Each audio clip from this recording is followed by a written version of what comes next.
Overcoming temptation. Understanding how temptation works is in itself helpful, but there are specific steps you need to take to overcome it. Refuse to be intimidated. Many Christians are frightened and demoralized by tempting thoughts, feeling guilty that they aren't beyond temptation. They feel ashamed just for being tempted. This is a misunderstanding of maturity. You will never outgrow temptation. In one sense, you can consider temptation a compliment.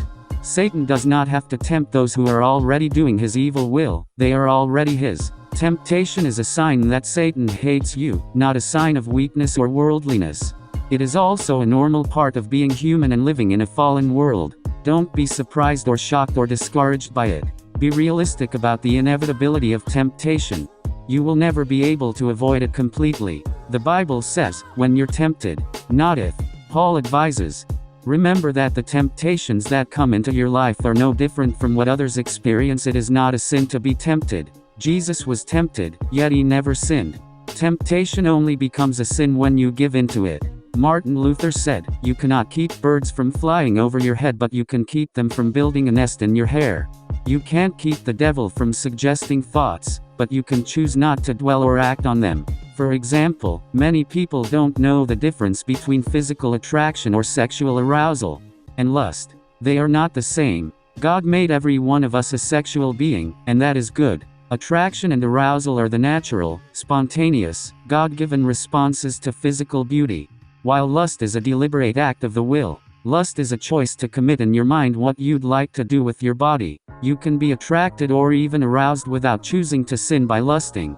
Many people, especially Christian men, feel guilty that their God-given hormones are working. When they automatically notice an attractive woman, they assume it is lust and feel ashamed and condemned.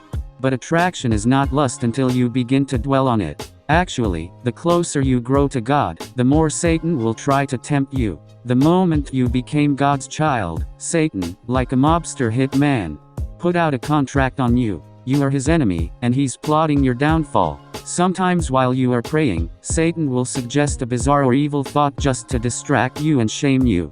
Don't be alarmed or ashamed by this, but realize that Satan fears your prayers and will try anything to stop them. Instead of condemning yourself with "how could I think such a thought?"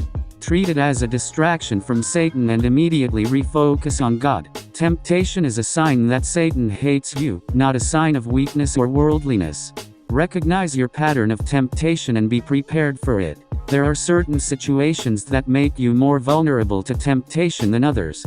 Some circumstances will cause you to stumble almost immediately, while others don't bother you much. These situations are unique to your weaknesses, and you need to identify them because Satan surely knows them. He knows exactly what trips you up, and he is constantly working to get you into those circumstances. Peter warns, stay alert.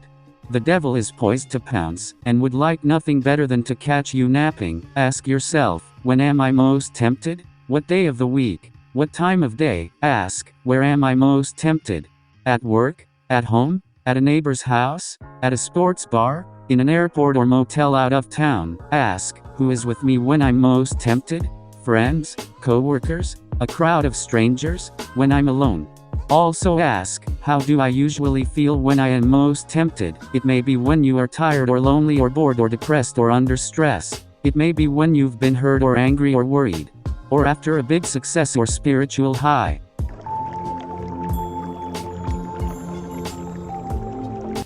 Thank you so much for joining us for another evening reflection. Have a beautiful, restful night. Bye-bye.